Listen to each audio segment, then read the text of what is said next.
Assalamualaikum warahmatullahi wabarakatuh. Tanah ulayat bagi masyarakat adat Minangkabau bukanlah sekedar hamparan bumi tak bertuan. Tanah ulayat adalah pusako tinggi, identitas diri, dan wilayah kedaulatan tempat berdirinya Sako, gelar kebesaran Niniak Mama yang gadang basa batuah. Sebagaimana hukum adat Minangkabau tegaskan, jua indak dimakan bali, gadai indak dimakan sando. Tanah ulayat adalah amanah generasi ke generasi yang bersifat tetap dan abadi. Namun, di tengah arus modernisasi dan dinamika hukum nasional, kita menyaksikan kenyataan yang memprihatinkan. Sengketa tanah ulayat kian marak menghiasi pemberitaan media. Meski banyak perkara telah berujung pada putusan Mahkamah Agung, rasa keadilan bagi masyarakat adat seringkali masih terasa jauh panggang dari api. Ada kesenjangan administrasi yang nyata antara hukum adat dan hukum negara. Misalnya saja, hukum negara menuntut bukti tertulis dan dokumen formal dalam pendaftaran tanah. Sementara, hukum adat selama ini bersandar pada kepercayaan, kejujuran, serta kepatuhan kepada Niniak Mama secara lisan dan turun-temurun. Ketidaksiapan kita dalam mengadministrasikan tanah ulayat mengakibatkan status tanah adat rentan beralih menjadi hak milik atau HGU yang justru mengancam eksistensi masyarakat adat itu sendiri. Data menunjukkan bahwa tanah ulayat nagari di Sumatera Barat kini hanya tersisa sekitar 8,38%. Ini adalah sinyal darurat bagi kita semua. Oleh karena itu, pembahasan hari ini menjadi sangat krusial. Kita perlu mendudukkan kembali peran limbago adat nagari dan tali tigo sapilin, bukan sekadar sebagai simbol budaya, melainkan sebagai institusi yang berwenang menyelenggarakan administrasi hukum adat. Kita harus mampu menyelaraskan falsafah adat Basandi Syara, Syara Basandi Kitabullah dengan instrumen hukum negara, di antaranya seperti UUD 1945, UU Agraria, hingga Perda Sumatera Barat nomor 7 tahun 2023. Melalui pemaparan ini, mari kita gali kembali pemahaman kita tentang kedudukan tanah ulayat sebagai aset kekayaan nagari, pentingnya ranji kaum sebagai kunci penyelesaian sengketa Sako dan Pusako, penguatan fungsi limbago adat nagari sebagai mitra pemerintah dalam melindungi hak tradisional masyarakat hukum adat. Semoga langkah kita menjadi amal jariah untuk menyelamatkan warisan nenek moyang agar tetap utuh bagi anak cucu di masa depan. Kuswit Manyalasai, Karuah Mampajaniah.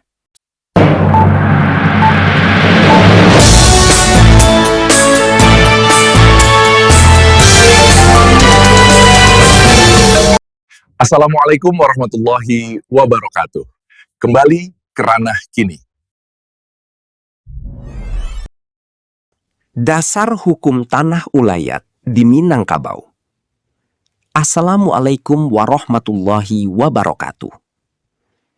Bahwa hak ulayat dan tanah ulayat sebagai pusako tinggi turun-temurun adalah salah satu unsur terpenting dalam hukum adat Minangkabau. Karena hak ulayat dan tanah ulayat sebagai pusako tinggi turun-temurun bukan saja merupakan wilayah dan identitas adat nagari yang bersifat tetap, juga tempat berdirinya Sako atau gelar kebesaran Niniak Mama nan gadang basa batuah. Pada akhir-akhir ini, diperhatikan melalui media, banyak terjadi sengketa hak ulayat dan tanah ulayat di Minangkabau.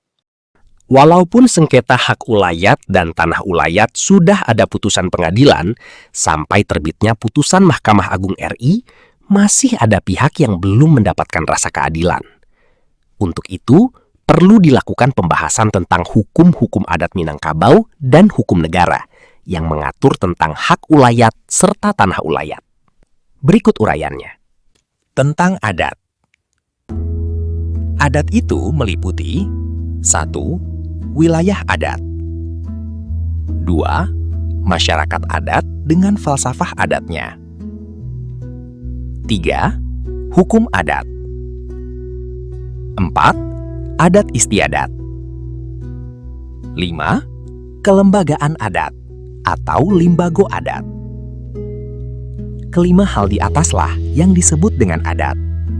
Minangkabau. Nagari Asa di Minangkabau adalah Pariangan.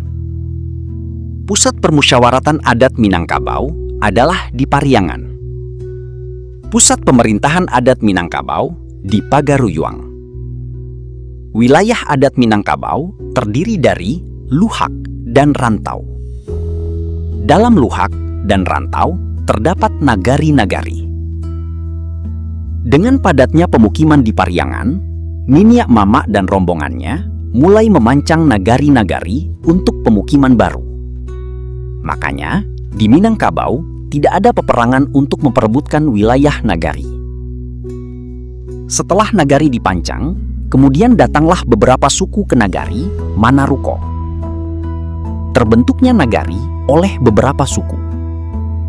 Ciri-ciri terbentuknya nagari, salah satunya dengan adanya limbago adat nagari. Limbago adat nagari diwarisi turun-temurun sejak terbentuknya nagari. Limbago adat nagari, tempat berhimpunnya tali Tigo Sapilin, mengatur tata kelola nagari adat. Wilayah adat nagari terdiri dari jorong dan kampung. Pituah adatnya, luhak Bapanghulu, Rantau Barajo, Kampung Banantuo, Rumah Batungganai. Dalam prakteknya, nagari dalam luhak yang Bapanghulu, nagari di rantau Bapanghulu Rajo, jorong Jo Kampung Banantuo, Rumah Batungganai. Masyarakat adat. Unsur masyarakat adat Minangkabau terdiri dari Niniak Mama, Alim Ulama, Cadiak Pandai, Bundu Kandung, dan Parik Paganagari. Masing-masing unsur masyarakat adat mempunyai peran, tugas, dan fungsi dalam melaksanakan hukum adat Minangkabau. Dalam Undang-Nan 20 disebutkan nagari Bapacik Kapado Tali Tigo Sapilin. Fungsi Tali Tigo Sapilin. Pertama, Niniak Mama terdiri dari penghulu dan Niniak Mama Andiko yang baranak bakamanakan dalam kampung Jojorong.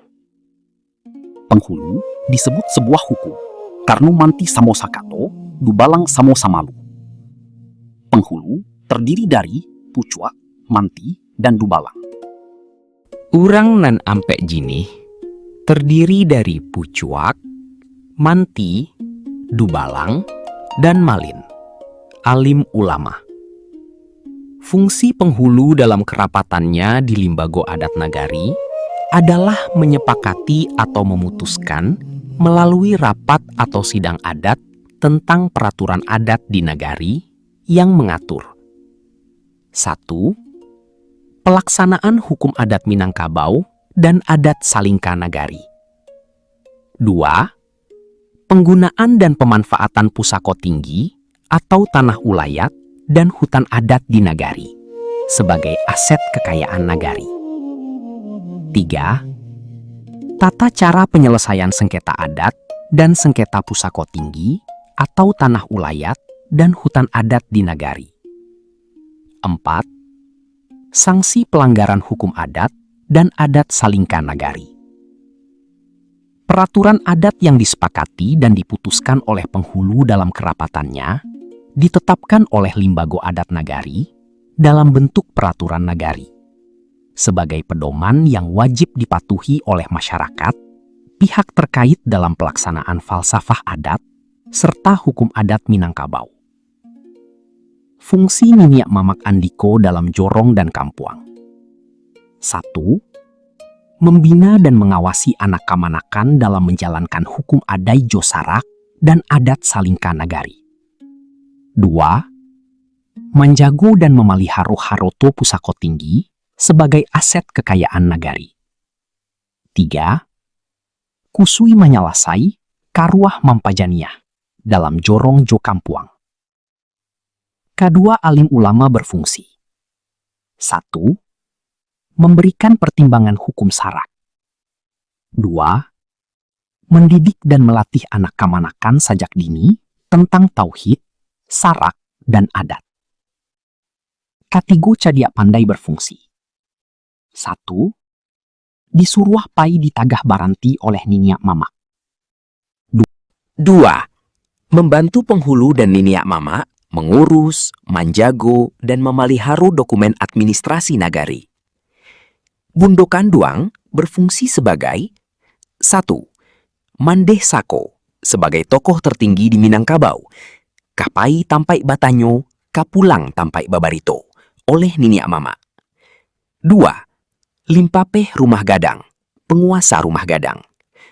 3. Ambun Parut Pagangan Kunci, yang mamapaci kunci nagari. 4. Orang yang arif dan bijaksana dalam menyiapkan calon pemimpin adat. Parik Paganagari berfungsi menjago dan memelihara ketertiban dan keamanan dalam wilayah adat. Nagari sebagai penegak hukum adat Minangkabau dan adat Salingka Nagari. Di bawah pembinaan Limbago Adat Nagari. Limbago Adat Nagari adalah lembaga atau institusi yang berwenang menyelenggarakan hukum adat dan administrasi hukum adat Minangkabau. Hukum adat Minangkabau. Hukum adat Minangkabau atau Undang Nan 20 dalam kesehariannya dikenal dengan Hukum Adat Josara yang berlaku di seluruh wilayah adat Minangkabau sebagai adat Sabatang Panjang. Hukum adat Minangkabau bersumber dari falsafah adat Minangkabau.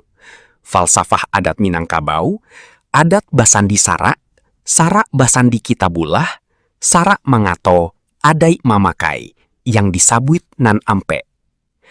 Nan Ampe itu hidup dipakai, mati ditompang, payung hidup di dunia, panarang jalan kasarugo. Hukum adat Josara, mukjizat Al-Quran yang 30 juz, 114 surek, dan 6.666 ayat. Cahayonyo tahun jam sampai ke bumi, tasunda sampai ke langit nan katujuh, tiang aras. Untuk menjalankan hukum adat Josara, orang Minangkabau baguru kapado alam. Mako alam takambang dijadikan guru. Dalam memakai hukum adat Josara, raso dibawa naik, pareso dibawa turun. Raso dibawa naik kanan 1, tauhid. Pareso dibawa turun ke lingkungan kehidupan bakaluargo, bakaum, basuku, bakampuang, bajorong, dan banagari. Hukum adat Josara adalah tiang tuo alam Minangkabau yang dipaci arek diganggam taguah oleh orang Minangkabau. Sanksi pelanggaran hukum adat Josara. Sanksi pertama, pelanggaran hukum adat Josara dimakan bisokawi. Ka ateh indak bapucuk, ka bawah indak baure, di tengah dilariak kumbang. Ka ateh indak bapucuk, ka bawah indak baure, pandaritaan nyoba tahun-tahun. Di tengah dilariak kumbang, pandaritaan nyo biasonyo 100 hari. Sasudah tu, innalillahi wa inna ilaihi rojiun. Sanksi kedua pelanggaran hukum adat Josara di kutu Al-Quran.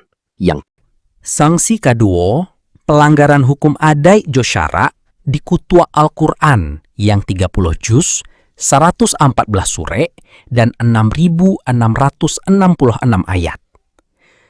Begitu arif dan bijaksananya nenek moyang orang Minangkabau menciptakan falsafah adat dan hukum adat Minangkabau yang diwariskan turun-temurun kepada anak cucunya sebagai tuntunan hidup sepanjang zaman. Hukum tanah ulayat di Minangkabau. Alam Minangkabau terdiri dari nagari-nagari. Wilayah adat nagari adalah seluruh tanah di nagari, meliputi tanah ulayat nagari, tanah ulayat suku, tanah ulayat kaum, dan hutan adat nagari. Dalam wilayah adat nagari tidak ada tanah negara. Tanah ulayat dan hutan adat adalah wilayah adat dan identitas adat nagari yang bersifat tetap. Jua indak dimakan Bali, gadai indak dimakan Sando. Seluruh tanah ulayat dan hutan adat di nagari adalah sebagai hak pakai turun-temurun masyarakat adat nagari. suku dan kaum atau anggota kaum hanya mempunyai hak pakai, bukan sebagai pemilik tanah ulayat. Pemilik dan penguasa tanah ulayat adalah nagari sebagai kesatuan masyarakat adat. Hukum adat Minangkabau tidak memberikan hak milik tanah ulayat kepada masyarakat adat nagari. Pituah adat Minangkabau menyebutkan, tanah ulayat boleh dijual atau digadai dalam hal 1. Rumah gadang katirisan atau janjang rumah gadang lah lapua. 2. Gadih gadang indak balaki atau ado rando membuat malu. 3. Mait tabu jua dalam rumah indak ado penyelenggaraannya. 4. Membangki batang tarandam. Pituah itu hanya sebagai kiasan dari nenek moyang dahulu yang tidak mungkin dilakukan dengan alasan 1. Kalau rumah gadang sampai katirisan atau janjangnya lapua, berarti rumah gadang sudah kosong atau indak dihuni lai. 2. Kalau ado gadiah gadang indak balaki atau rando membuat malu, berarti tidak ada lagi mamak tungganai dan niniak mamak dalam kaum yang bertanggung jawab mencarikan suami dun sanak joka manakannya. 3. Kalau mai tabu jua dalam rumah, tidak ada penyelenggaraannya. Penyelenggaraan mai adalah fardu kifayah, tanggung jawab orang sakampung, sajorong, sanagari. 4. Membangki batang tarandam adalah tanggung jawab kaum josuku. Yang boleh dijual digadai itu adalah hasilnya, bukan tanah ulayatnya. Sanksi menjual tanah ulayat dimakan bisokawi dan dikutu Al-Quran yang 30 juz, 114 sure, dan 6.666 ayat. Fungsi tanah ulayat. Fungsi tanah ulayat dan hutan adat di Minangkabau sebagai 1. Wilayah dan identitas adat nagari yang bersifat tetap. 2. Tempat berdirinya sako, gelar kebesaran nini mama, nan gadang basa batuah. 3. Hak pakai turun-temurun masyarakat adat nagari. 4. Sumber perekonomian nagari dan masyarakat adat nagari. 5. Tanah cadangan generasi ke generasi sampai di akhir zaman. Makonyo, tanah ulayat dan hutan adat, jua indak dimakan Bali, gadai indak dimakan Sando. Kewenangan mengatur penggunaan dan pemanfaatan tanah ulayat serta hutan adat berdasarkan hukum adat Minangkabau adalah 1. Penghulu nagari dalam limbago adat nagari untuk tanah ulayat nagari dan hutan adat nagari. 2. Niniak mamak suku untuk tanah ulayat suku. 3. Mamak tungganai selaku mamak kepala waris bersama niniak mamak kepala kaum untuk tanah ulayat kaum, ganggam bauntua. Hubungan hukum adat dengan hukum negara berhubungan erat dan saling mendukung dalam pembangunan bangsa dan negara dalam rangka mewujudkan sila-sila dari Pancasila, yaitu sila kemanusiaan yang adil dan beradab dan keadilan sosial bagi seluruh rakyat Indonesia. Tujuan hukum adat mengutamakan nilai-nilai peradaban dalam melindungi hak dan kewajiban dalam kehidupan masyarakat adat. Tujuan hukum negara mengutamakan ketertiban dan keamanan dalam perlindungan hak dan kewajiban setiap warga negara. Eratnya hubungan hukum adat dan hukum negara dapat diketahui dari: pertama, Pasal 18B ayat 2 Undang-Undang Dasar Negara Republik Indonesia tahun 1945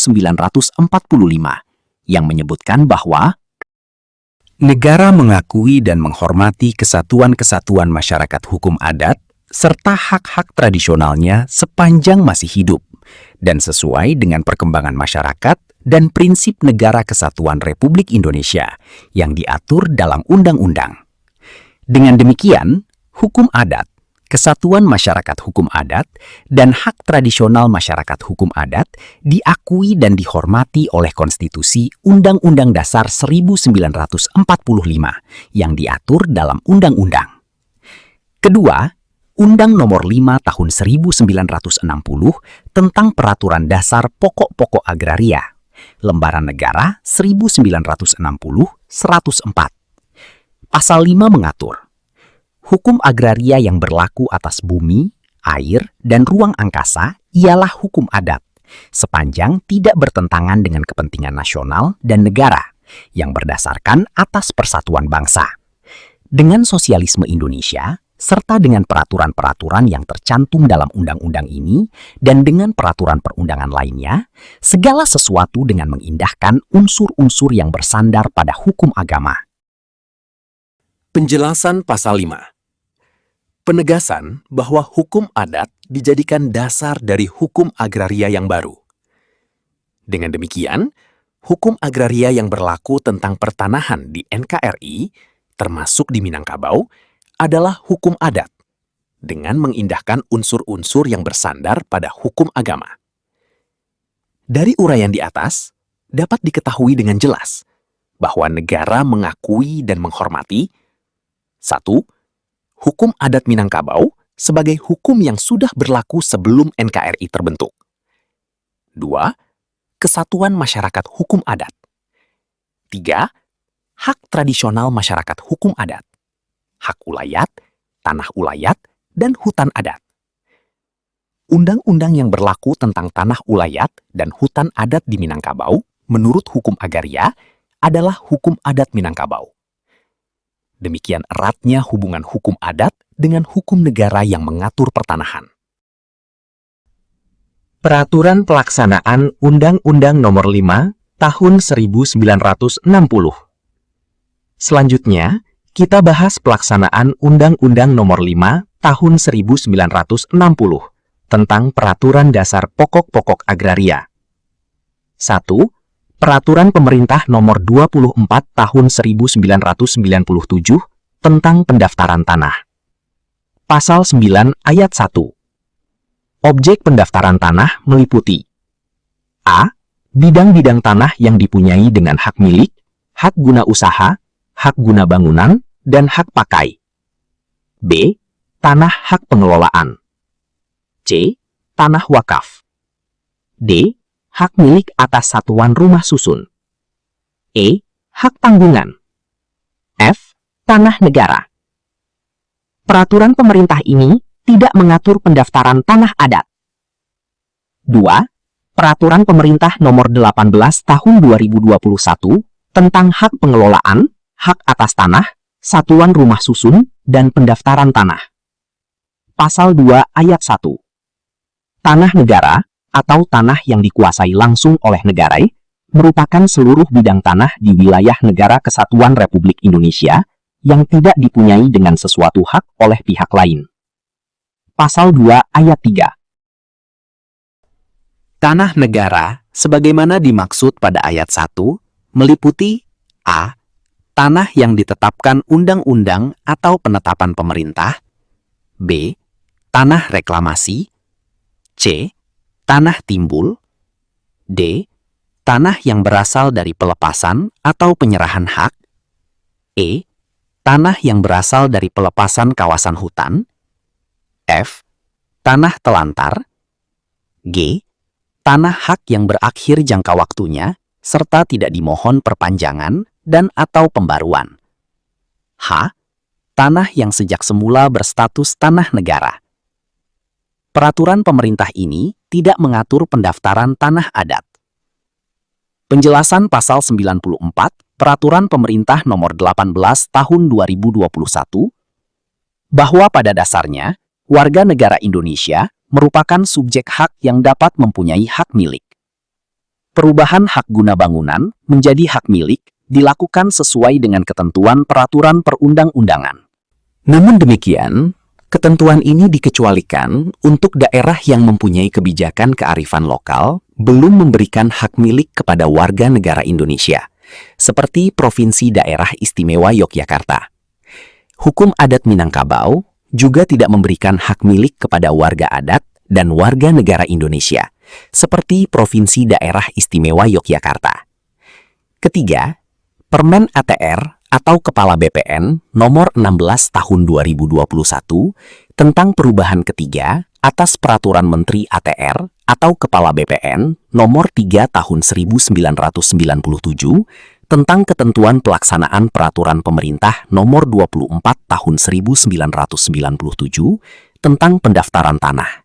Ketentuan pasal 42 ayat 3 mengatur, terhadap bidang tanah ulayat masyarakat hukum adat, dilarang dilakukan pemecahan atas nama perorangan, kecuali diperbolehkan sesuai dengan ketentuan peraturan perundang-undangan. 4. Permen ATR/Kepala BPN RI Nomor 14 Tahun 2024 tentang penyelenggaraan administrasi pertanahan dan pendaftaran tanah hak ulayat masyarakat hukum adat. Pasal 4 ayat 3. Tahapan pengadministrasian pertanahan atas tanah ulayat meliputi A. Inventarisasi dan identifikasi, B. Pengukuran dan pemetaan, dan C. Pencatatan daftar tanah ulayat. Ketentuan pasal 4 ayat 3 ini selama ini belum menjadi perhatian dan dilaksanakan oleh Tali Tigo Sapilin di Nagari dan pemerintah kabupaten kota. 5. Perda Prof Sumatera Barat Nomor 7 Tahun 2023 tentang tanah ulayat. Bab 5. Pemulihan hak ulayat. Pasal 21. Pemegang hak atas tanah ulayat di luar hak milik dan atau hak milik komunal yang telah ada sebelum peraturan daerah ini berlaku, yaitu hak guna usaha, hak pengelolaan yang berasal dari negara, hak guna bangunan, dan hak pakai yang dahulunya berasal dari tanah ulayat, wajib mengidentifikasi ulang penguasaan dan atau pemilik tanah ulayat. Dengan melakukan pengadministrasian tanah ulayat sebagaimana dimaksud dalam pasal 16, dibantu oleh tim sebagaimana dimaksud dalam pasal 16 ayat 3. Pasal 22.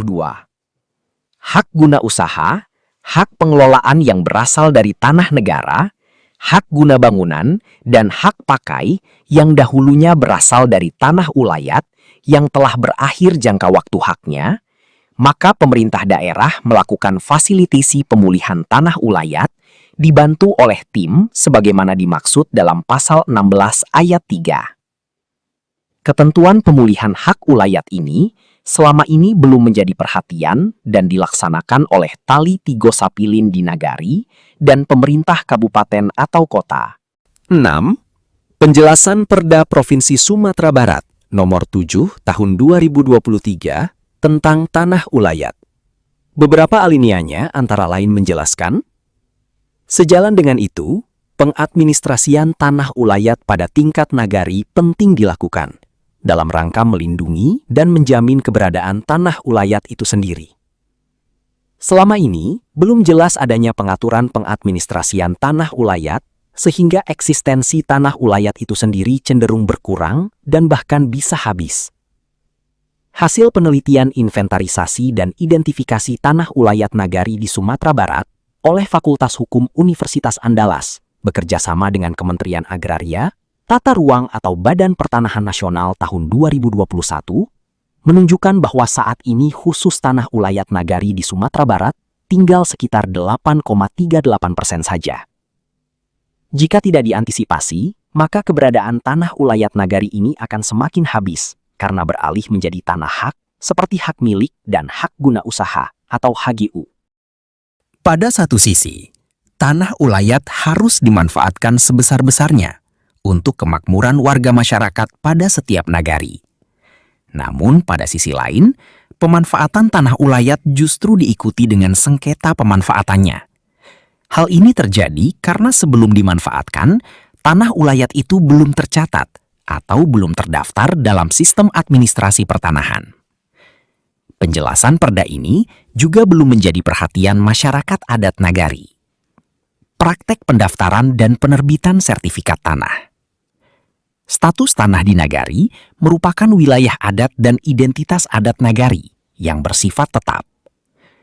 Badan Pertanahan Kabupaten Kota dalam melaksanakan pendaftaran dan penerbitan sertifikat tanah di nagari tidak berdasarkan hukum adat Minangkabau dan ketentuan pasal 5 Undang-Undang Nomor 5 Tahun 1960 tentang Peraturan Dasar Pokok-Pokok Agraria dan peraturan pelaksananya.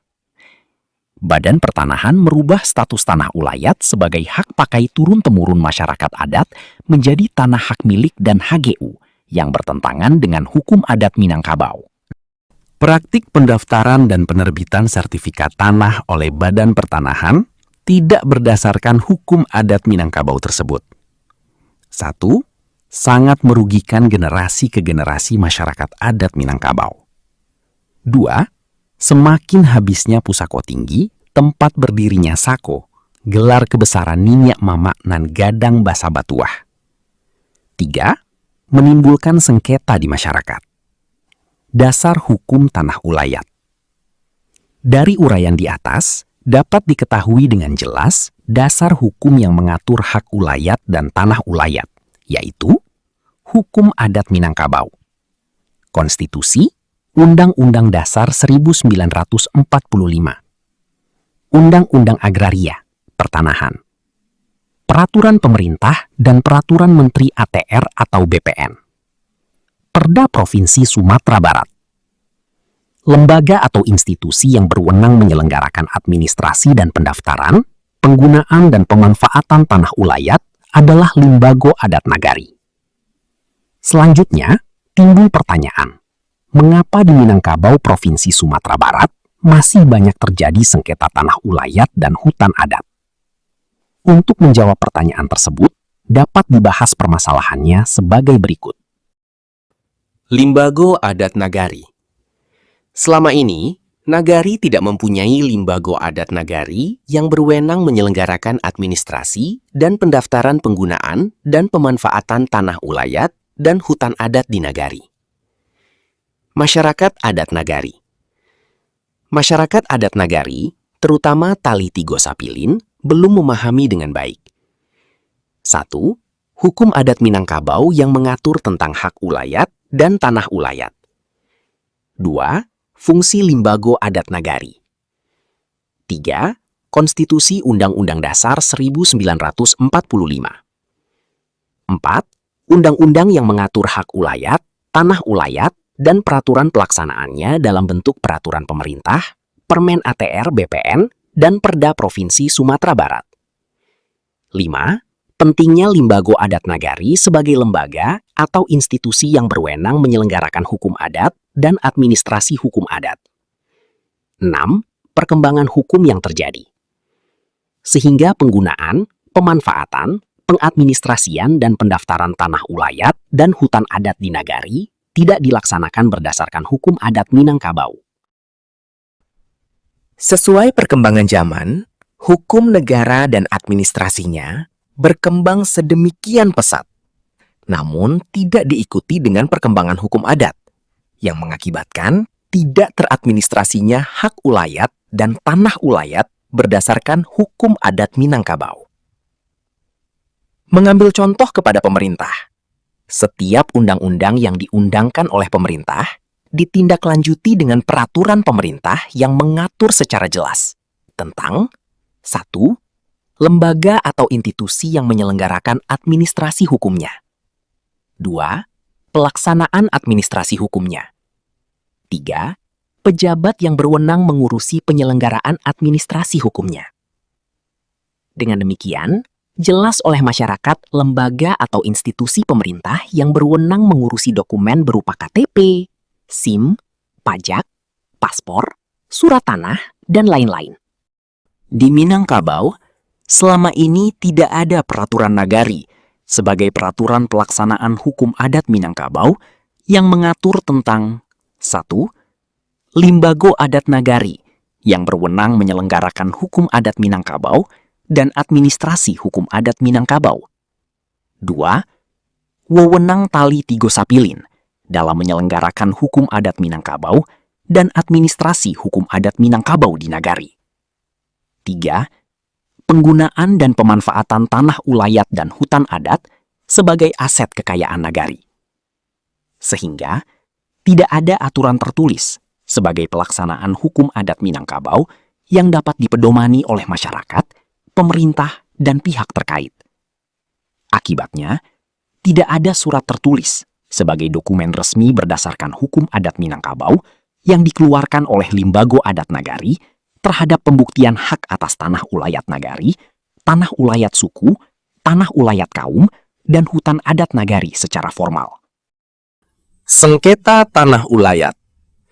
Sengketa tanah ulayat dan hutan adat seharusnya dilakukan secara bajanjang naya berdasarkan hukum adat Minangkabau dan adat Salingka Nagari.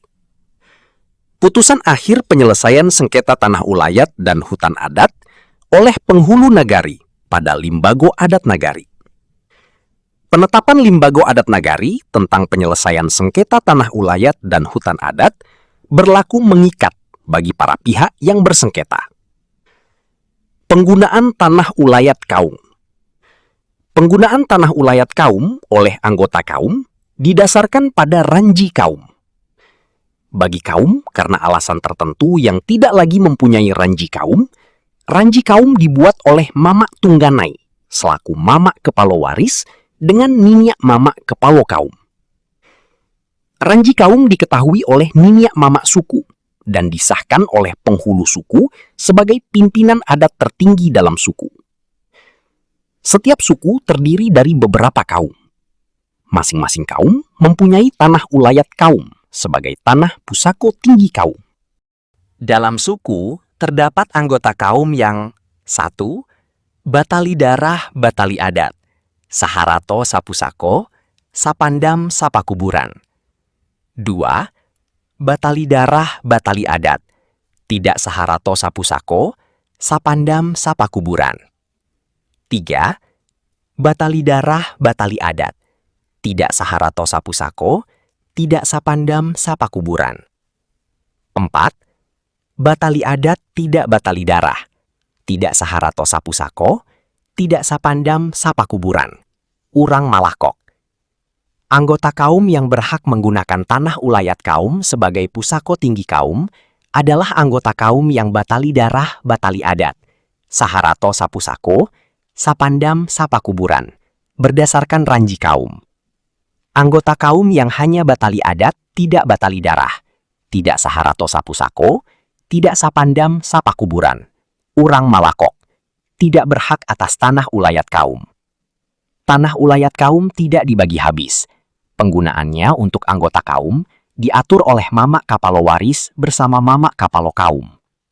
Tanah ulayat kaum yang belum digunakan dijaga dan dipelihara sebagai tanah cadangan untuk anggota kaum yang akan datang. Kesulitan penyelesaian sengketa sako dan pusako. Kesulitan penyelesaian sengketa sako dan pusako disebabkan oleh terdapat pemegang atau pemikua galasako yang diangkat tidak berdasarkan ranji kaum.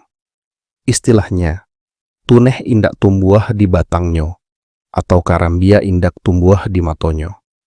Pengangkatan galasako diintervensi pihak dari luar kaum. Padahal menurut hukum, adatnya pengangkatan galasako adalah dengan sapakai kaum, suku, dan nagari manarimo suko. Demikian juga dengan tanah ulayat kaum dan tanah ulayat suku. Banyak Mamak Tungganai, Niniak Mamak Kapalo Kaum, dan Niniak Mamak suku nan indak taulai bateh. Atau lantak supadan tanah ulayat kaum dan tanah ulayat suku. Nenek moyang dahulu membuat lantak supadan tanah ulayat nagari, suku, kaum, dan hutan adat, basaratoan rukun josyaraknyo, dengan sumpah sati dan doanyo. Makonyo, sangaik dilarang memindahkan atau menggeser lantak supadan, sangsinyo sangaik barik. Nenek-nenek dan niniak mamak dahulu meminjamkan tanah ulayat kaum dan tanah ulayat suku kapado urang lua, atas kepercayaan dan kejujuran. Zaman kini, kepercayaan dan kejujuran kok yang sulit. Orang yang dulunya meminjam, kini mengaku sebagai pemilik dan anggota kaum. Sengketa galak saku tidak diselesaikan dalam kaum, bersama niniak mamak dalam suku, berdasarkan ranji kaum. Seharusnya, anggota kaum dan niniak mamak sukulah yang mengetahui siapa orang yang berhak memikuah galak saku, berdasarkan ranji kaum yang bersangkutan.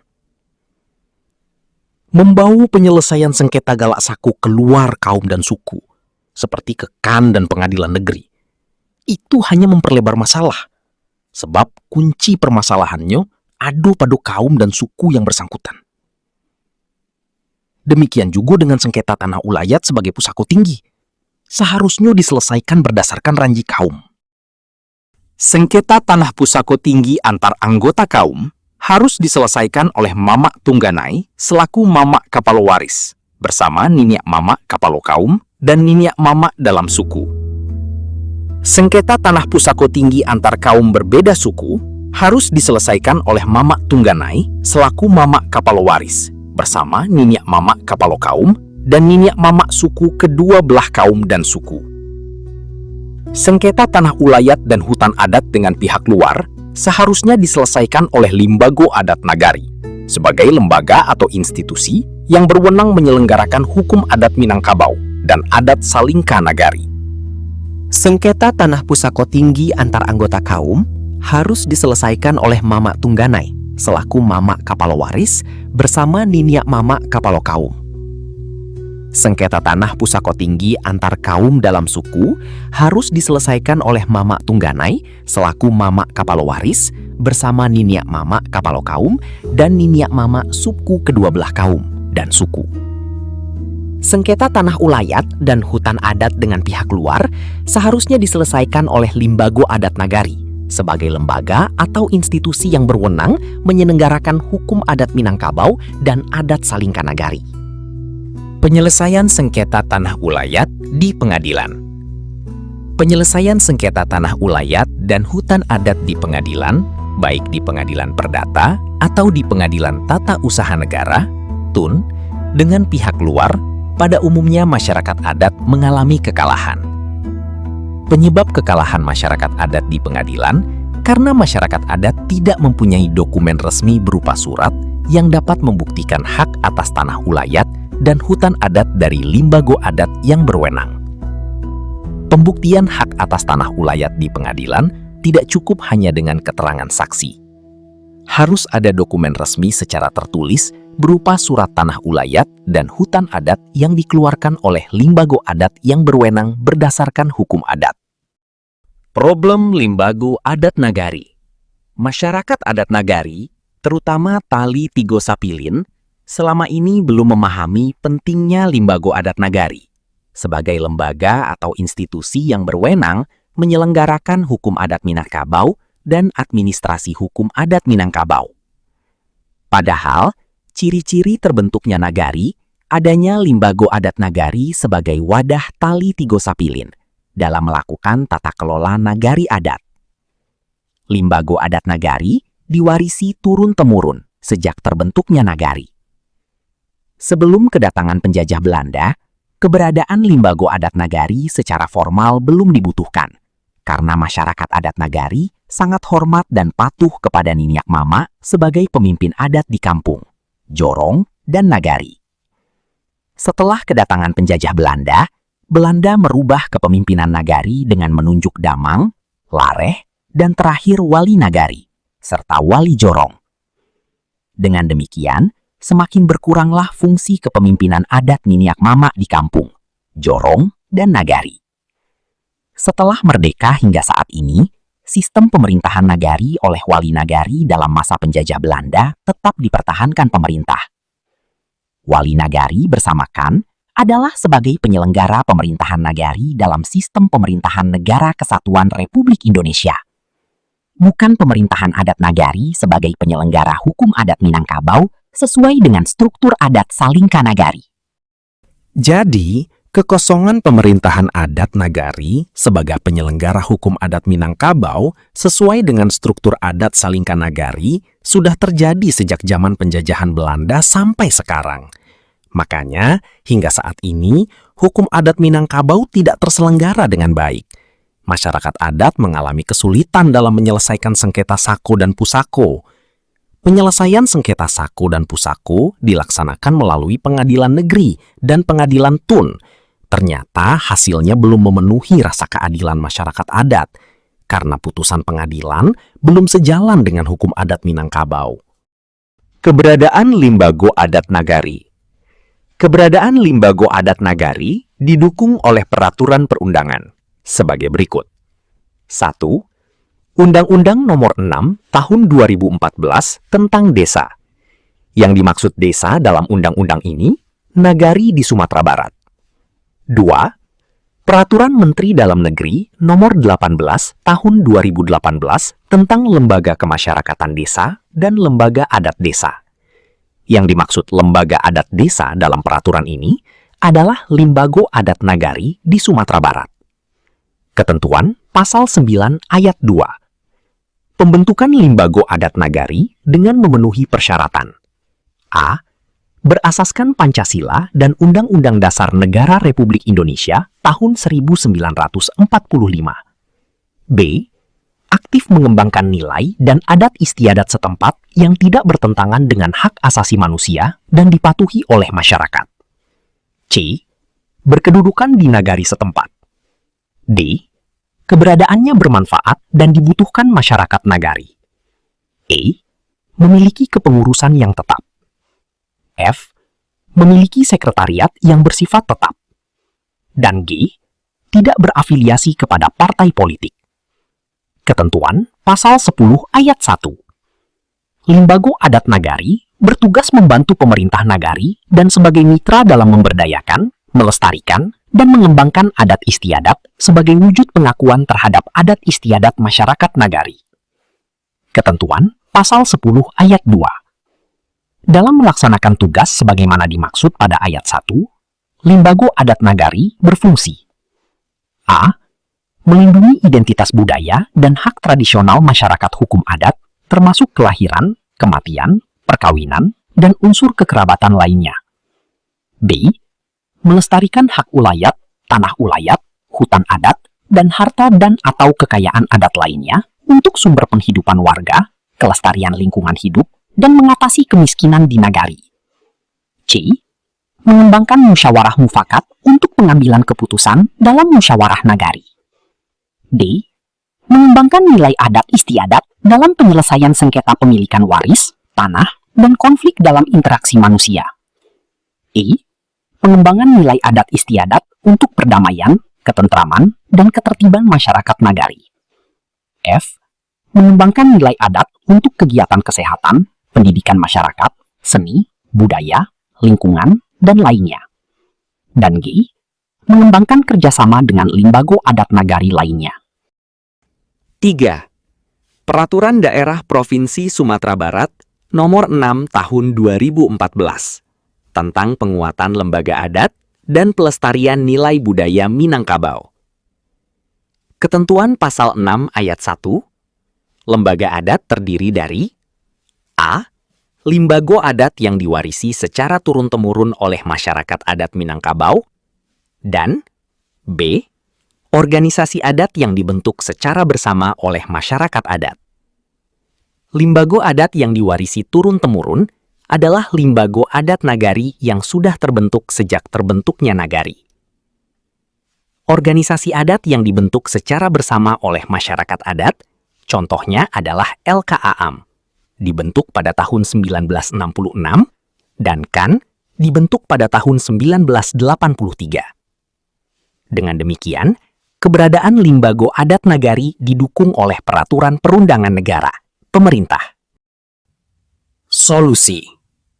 Sebagai solusi atau jalan keluar dalam menjunjung tinggi falsafah adat dan hukum adat Minangkabau, hukum Adai Josyara, dalam melindungi dan melestarikan tanah ulayat dan hutan adat nagari di Minangkabau sebagai berikut.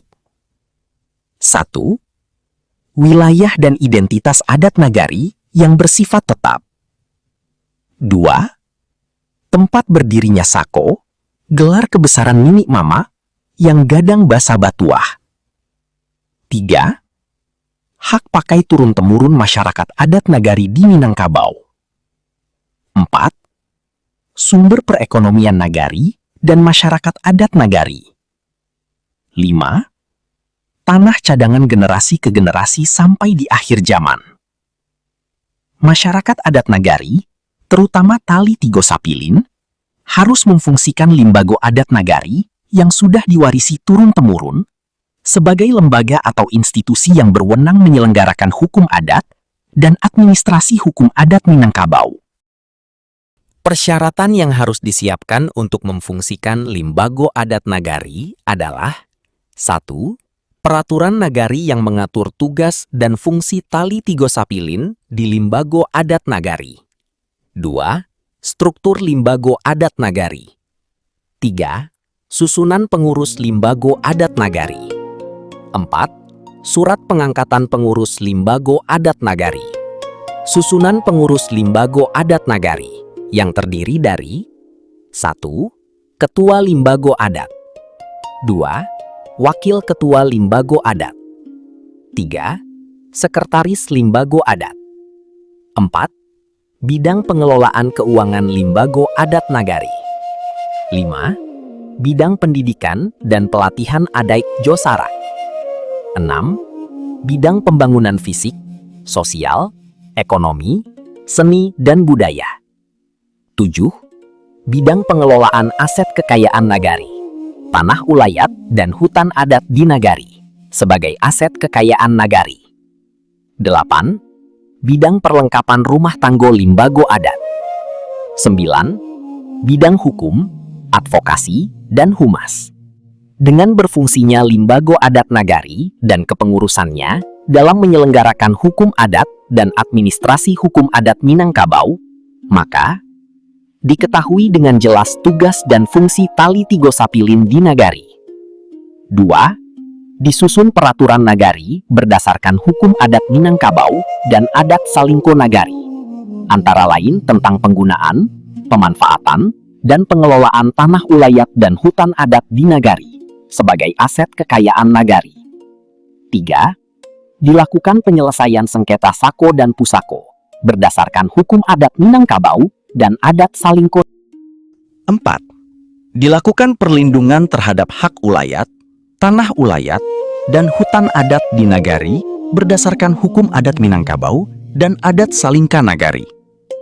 5. Disusun kurikulum pendidikan tauhid, syara, dan adat untuk anak kemenakan sejak dini. 6. Ditetapkan sanksi pelanggaran hukum Adaik Josara. Pemerintah mempunyai mitra dalam menyusun kebijakan dan pembangunan nagari sesuai tata nilai hukum adat Minangkabau dan adat Salingka Nagari. Setelah berfungsinya Limbago Adat Nagari, hal yang paling mendesak diprogramkan adalah 1. Inventarisasi dan identifikasi. 2. Pengukuran dan pemetaan. Dan 3. Pencatatan daftar tanah ulayat dan hutan adat di nagari. Untuk melindungi dan melestarikan tanah ulayat dan hutan adat di nagari, sesuai ketentuan Pasal 4 Ayat 3, Permen ATR atau Kepala BPN RI Nomor 14 Tahun 2024 tentang penyelenggaraan administrasi pertanahan dan pendaftaran tanah hak ulayat masyarakat hukum adat. Dengan demikian, falsafah adat, hukum adat Minangkabau, dan adat Salingka Nagari sebagai tuntunan dalam kehidupan masyarakat dapat dilestarikan sepanjang masa. Penutup.